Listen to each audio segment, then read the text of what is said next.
శ్రీకాళహస్తిలోని శివుడి మహిమ అద్భుతం, అనన్యం.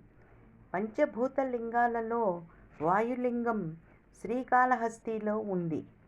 ఇక్కడ ఈశ్వరుని వాయువునకు ప్రతీకగా పేర్కొంటారు. గాలి కంటికి కనిపించదు కనుక వాయువునకు గుర్తుగా గర్భగుడిలో శివజ్యోతి కదలడం ద్వారా శివుడు వాయు రూపంలో ఉన్నాడని విశ్వాసం. గర్భగుడిలోకి గాలి ప్రవేశించడానికి వీలు లేదు.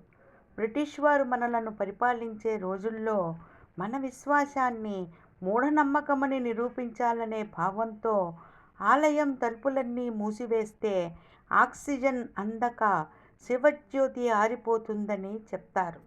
అలా చేయడం ధర్మం కాదని ఎంతగా చెప్పినా వారించినా అధికార దర్పంతో బలవంతంగా ఆలయాన్ని మూసివేస్తారు అప్పటి అధికారి.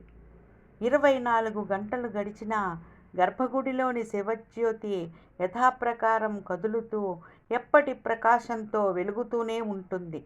కానీ అలా పరీక్షించిన బ్రిటిష్ అధికారి శరీర భాగాలు ఒక్కొక్కటిగా చచ్చుబడిపోతూ, శరీరంలోని వేడి తగ్గిపోతూ, ఊపిరి అందడం కష్టమైపోయిందట.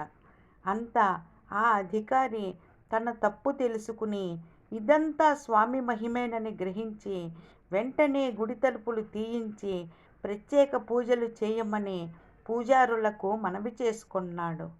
తనను గుడిలోనికి తీసుకుని వెళ్ళమని చెప్పి శివుని సేవించగా ఆ అధికారికి పూర్ణ చైతన్యం కలిగిందట. కరుణామూర్తి బోళా శంకరుడు పరమేశ్వరుని కృపాకటాక్షాలు మనందరిపైన కలగాలని మనస్ఫూర్తిగా కోరుకుంటూ శ్రీకాళహస్తి మహత్యం సశేషం. ఓం నమః శివాయ. అరుణాచల శివ.